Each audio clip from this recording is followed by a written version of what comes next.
want to tell you about my dad's first pro sports game. It was the Detroit Lions, 1962. The Lions were playing the undefeated Green Bay Packers on Thanksgiving Day. The Packers had already beat the Lions earlier in the season after a late game interception, which left more than a few Lions players and fans pissed off. The Lions didn't have their own stadium at the time, so they played their games at Tiger Stadium, home of the Detroit Tigers. Yes, you heard that right. They played football games on a baseball field. That morning, my grandpa, a milkman from McDonald Dairy in Flint, Michigan, was making deliveries on his normal route. There was a customer who hadn't paid him in a while, and when my grandpa reminded him, the customer said he had 4 tickets to that day's Lions game. Would that count as compensation? It wasn't even 7 a.m., and the game kicked off at 12:30. So my grandpa took the tickets, finished his route, went home, rounded up my dad and 2 of his brothers, and drove everyone the 75 miles to downtown Detroit. Now, Tiger Stadium isn't covered. It had a double-deck design, an upper deck that kind of hung over the lower level, and an overhanging roof on that. It had a mix of individual seats and metal bleachers that froze in the Michigan cold. Trust me, I have felt them. The football field was constructed primarily in the outfield, and concessions were limited to hot dogs, salted peanuts, Cracker Jacks, and popcorn, while for drinks they had soda, pop as we called it, coffee, and beer. The game was blustery, a classic outdoor Midwest football game in November. Temperatures were in the mid-30s, with occasional snow flurries and wind. There were no fans wearing jerseys or jackets with the team logo, and even if there had been, my dad and his brothers couldn't have afforded it. And still, the Lions managed to sack Packers quarterback Bart Starr 11 times on their way to a 26-14 victory. It was the Packers' only loss of the season. Take that, Vince Lombardi. Now, let's look at what it's like to go to a Lions game today at Ford Field. First off, it's enclosed, so it's climate controlled. I think the average temperature is like 70 degrees. Your tickets are on your phone. Instead of the standard stadium fare, Ford Field features menus that spotlight Detroit area restaurants and local farmers. There's a Bloody Mary bar. Seats are wider, they're padded, there's a sensory room, and even if you go, you've probably got live updates of other games coming in through an app like Yahoo Sports, and you've got at least 2 games on your phone because 2 of your fantasy players are in other cities tonight. You picked the alternate broadcast because you can't stand the main commentator. And somewhere in an arena across the country, a fan just had a one-on-one conversation with a Hall of Famer. Not a meet and greet, not after a game, but through a hologram that answered their specific question in their language in real time. Same sport, completely different experience. What happened between those 2 versions of being a fan is one of the most significant and most underappreciated transformations in the history of sports. I've talked about this several times in previous episodes. Sports is becoming one of the most customized experiences we can engage in. Personalization is in, but it hasn't always been that way. Today, I want to walk you through exactly how this happened, why it accelerated the way it did, and where it's headed next. Because I think most people, even serious sports fans, haven't fully connected the dots on this. I mean, I didn't even until I started doing more research. Here's my thesis. For most of the history of professional sports, fandom was a passive, one-size-fits-all experience. You took what you were given. But over the last 30 years, something fundamental has shifted, and it's happened on 2 parallel tracks simultaneously. Fans have been gaining more and more control over how they consume the sport, and athletes and teams have been gaining more and more control over how they show up. Those 2 tracks are colliding in good ways and maybe some bad ones, and they're all going to define what sports fandom looks like for the next generation. Let's start at the beginning. For most of the 20th century, professional sports leagues operated on a pretty simple model. We produce the product, and you consume it. Full stop.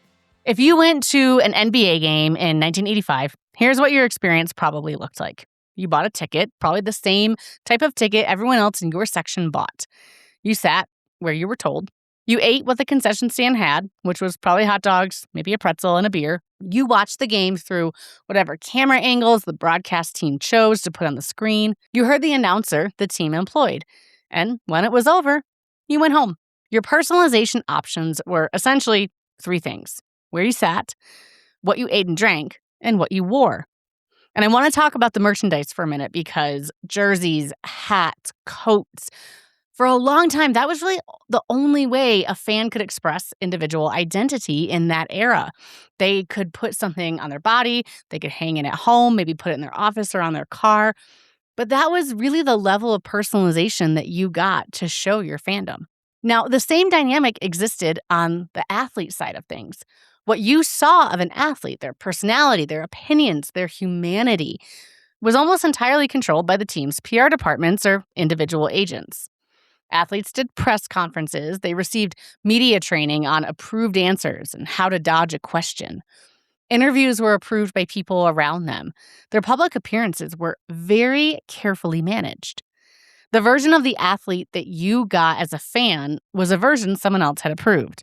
And I want to be clear, I'm not saying that's bad. To a large degree, much of corporate America still works this way. I know. Those social media posts of your favorite leader or your favorite brand ambassador, those are filtered and canned, and I promise you they were written weeks in advance.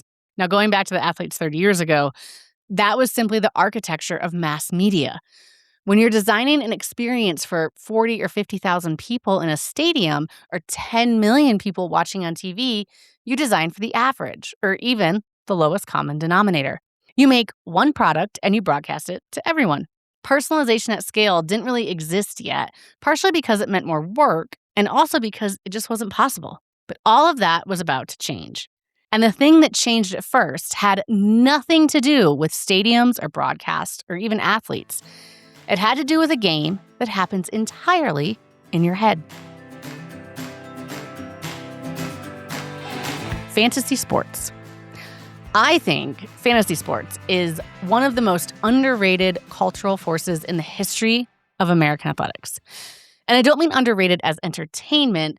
I mean underrated as a mechanism that fundamentally rewired how fans relate to their sports. Before fantasy sports, most fans had one, maybe two teams.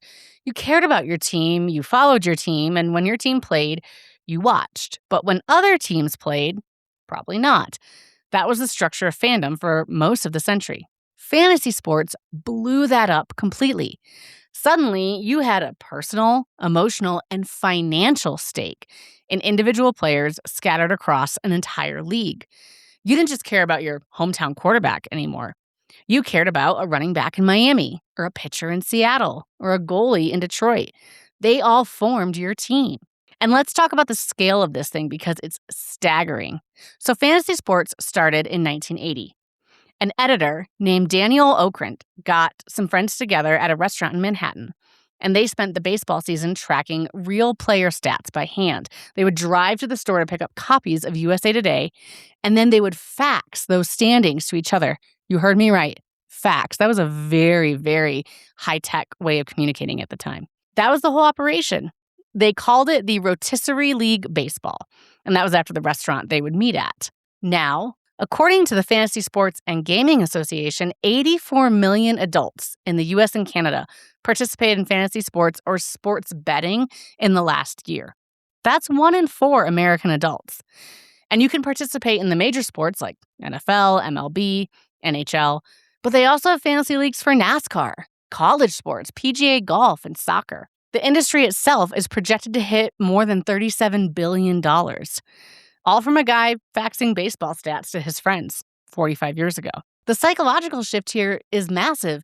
Fans have gone from rooting for a collective to rooting also for individuals they'd personally select and assembled, even if those individuals didn't fall into that collective team. And here's the other thing fantasy sports did. It opened the door for casual fans to start rooting for specific athletes and get more involved in the game. I've had more than one person in my circle tell me that they don't really follow the NFL or the Tampa Bay Buccaneers, but they know who Tom Brady was, and they knew to draft him in their fantasy league that they were playing just for fun if he became available. Fantasy sports became fun ways to get involved with your friends or your coworkers without having to know super in-depth details about players or teams, or without having to have followed them for years. The action alone made you pay more attention. And that ability to draft your own team and have emotional connection to that fantasy, That changed what you needed out of a broadcast. You needed stats, you needed updates, you needed to know what was happening in 3 cities at once. Which brings me to the next thread, RedZone. The NFL Network's RedZone channel launched in 2009, and it is, in my opinion, one of the most significant innovations in the history of sports broadcasting. Now, RedZone gets a lot of criticism from diehard fans, and that can be neither here nor there. I think it's significant not because of the technology, but because of what it represented. For the first time, a broadcast was designed around the individual fan's portfolio, not around any single game. And I've never watched a RedZone. I've seen it on TV a couple times as I've been scrolling through other things. But channel surfing is replaced by a single feed that goes wherever the action is. It was really the first broadcast built for the fantasy fan. And then came the alternate broadcast revolution. ESPN's Manningcast, Spanish language feeds, youth-focused presentations, lighter commentary.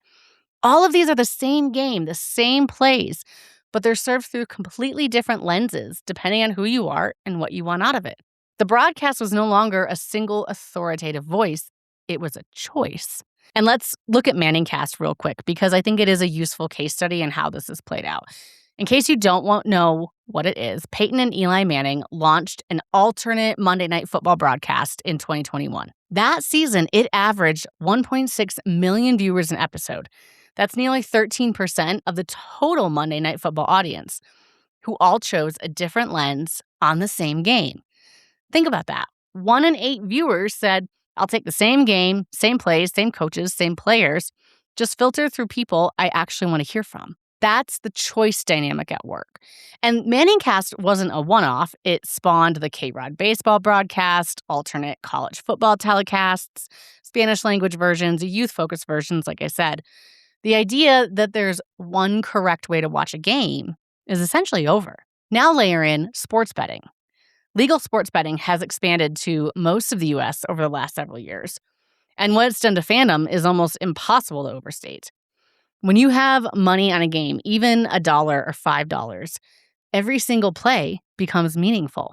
A 3rd and 2 conversion in the second quarter that would have been probably background noise is now something fans are locked in on because it could affect a bet. No 2 fans are watching the same game emotionally anymore, and everyone's experience is filtered through their own stake in the outcome. And again, the numbers tell the story. So no surprise, sports betting was legal in only 1 state, Nevada, before 2018. Today, it's legal in 38 states and Washington, D.C.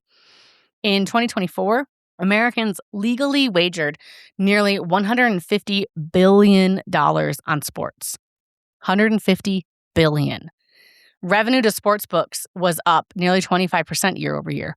And the tax revenue that states collected from legal sports betting jumped 32% in a single year. So this isn't a niche behavior. Roughly 23% of American adults say they participate in legal sports betting. And nearly 1 in 4 people watching a game with you probably has a personal financial stake in what's happening on the field. Now, there's a lot of complications with sports betting. And I know with it comes addiction, comes leagues profiting from it. I'm not here to make a moral argument in this episode on sports betting. Rather, to observe and share the personalization phenomenon and how sports betting has contributed to that since it's blown up in the last 8 to 10 years. So by the mid-2010s, fans had really gained genuine control over what they watched, over whose performance they cared about, over how personally meaningful any given play felt to them. But there was also something happening on the other side of the field. Twitter launched in 2006, Instagram in 2010, and athletes, the same athletes who for decades had been speaking really only through approved PR channels, suddenly had a direct line to fans with no gatekeeper. LeBron James was tweeting in real time. Players were able to respond directly to fans. Odell Beckham Jr. built a persona on Instagram that had nothing to do with football. Kevin Durant, very famously, ran a burner account to argue with people online about his own career. Whether that was a good decision or not, entirely different conversation. But the point is, it happened. Athletes suddenly had the ability to be themselves, unfiltered, in public, and fans loved it. They didn't want the managed version anymore. That PR wall had cracked. So where are we now?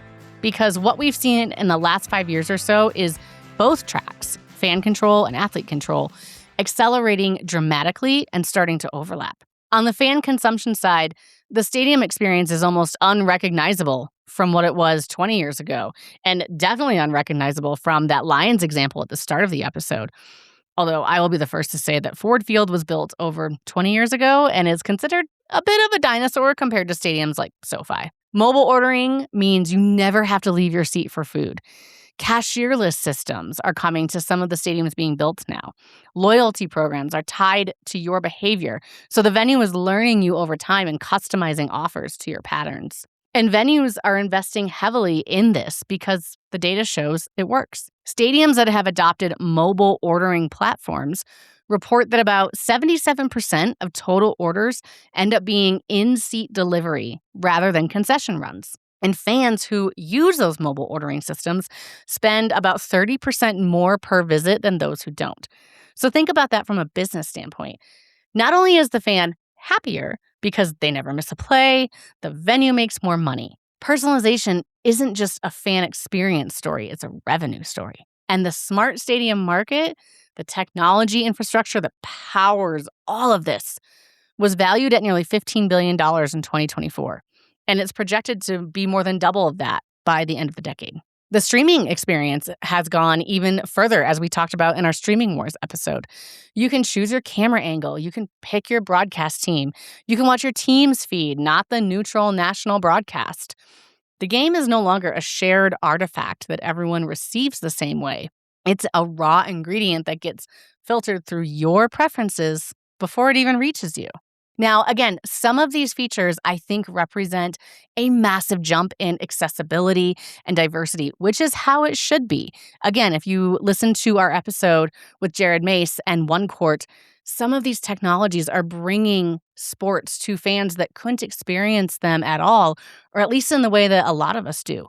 So I'm not knocking the tech that's being introduced and given to us to make this personalized experience. But I do think we've seen a dramatic increase in it in the last even 5 years. Now look at the athlete side in this same era. The smart athletes don't just use social media to post. They've been building. LeBron co-founded Spring Hill Entertainment. Derek Jeter has the Players Tribune, which, if you don't know, is a platform where athletes can come on and tell their own stories in their own words. There's no reporter filtering the narrative. Players have started their own podcasts, their own YouTube channels, their own Substack newsletters. They haven't been just cutting out the middleman. They are becoming media companies. They are making decisions, intentional, strategic decisions about when they show up, how they show up, what they talk about, and who gets access to them. So 2 parallel tracks, fans gaining control over how they consume and athletes gaining control over how they appear. Both are running simultaneously. Both are accelerating, and now both are colliding. If you listened to last week's episode, I had David Nussbaum on the show. He's the CEO of Proto Hologram, and his company builds AI hologram technology. We talked about a lot of really fascinating things in that episode: legacy, immortality, what it means to preserve someone's presence after they've stopped playing or even just stopped living. But there was a thread running underneath all of it that I've been thinking about ever since he and I talked. What Proto represents is the moment those 2 tracks, fan personalization and athlete ownership of their own presence, collide into a single experience. Here's what I mean. When Caleb Williams was beamed as a hologram from the NFL draft in Detroit in 2024 to Soldier Field in Chicago in real time, that wasn't the team doing it. It wasn't the league doing it. That was a deliberate decision by Caleb, and maybe his team, about how and where he wanted to show up for his fan base. That is control of presence. And the fan on the other end of that experience, they were not watching a press conference that was designed for everyone. They weren't reading a quote in an article that had probably gone through like 3 editors. They can ask their question, and they get a response that's engaging with them specifically. And you can also have this technology to have athletes and other experts coach and engage. Proto has already done something similar. David shared the example that there were some rugby teams over in Europe that were beamed to classrooms and gave lessons to children on sportsmanship and on rugby fundamentals and playing. The athletes never came to the classrooms in real life, but they were able to be just as engaging, and the kids got to learn from elite pro players, all because of the proto technology. The legacy dimension makes this even bigger. I'm not talking about active athletes. Proto's technology means that if an athlete wanted to, they can make a version of themselves available to fans interactively, personally, long after they've retired, long after they're gone. The athlete owns that. They decide what that version of them says, what it knows, how it engages. It's the ultimate expression of athlete control over their own presence. For us as fans, it's the ultimate expression of personalized access. You're not getting the athlete the way everyone else got them. You're getting a version of them that's available to you specifically in that moment, answering your question. 30 years ago, that sounded like science fiction. Now, David's proto technology is operating in over 50 arenas and stadiums around the world. And it's not a gimmick. It's the next big step in a very clear, very logical progression that started the moment fans were given their first fantasy draft pick. So what does all this mean for the future? Everything I've described today is, on its face, good for fans. There's more choice, more access, more control. The experience of being a sports fan is more tailored to who you are as an individual than it has ever been in history. But I keep coming back to something, and I'll admit I don't have a clean answer to it. I genuinely don't.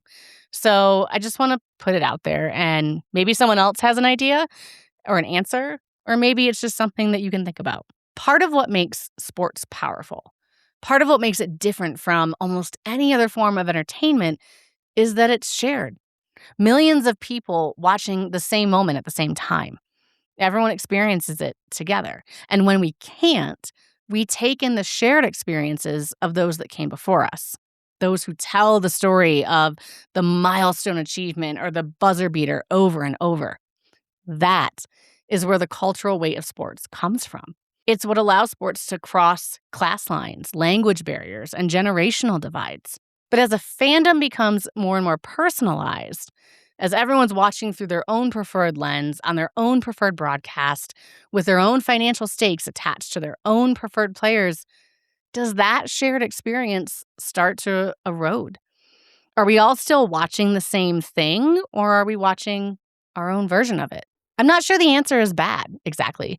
Maybe fandom gets more meaningful when it's personal, even if it gets less universal. Maybe that's a trade-off worth making. In fact, in some areas where the personalization makes a game more accessible, it's a trade-off absolutely worth making, in my opinion. But I think it's a question worth asking because the trend isn't slowing down.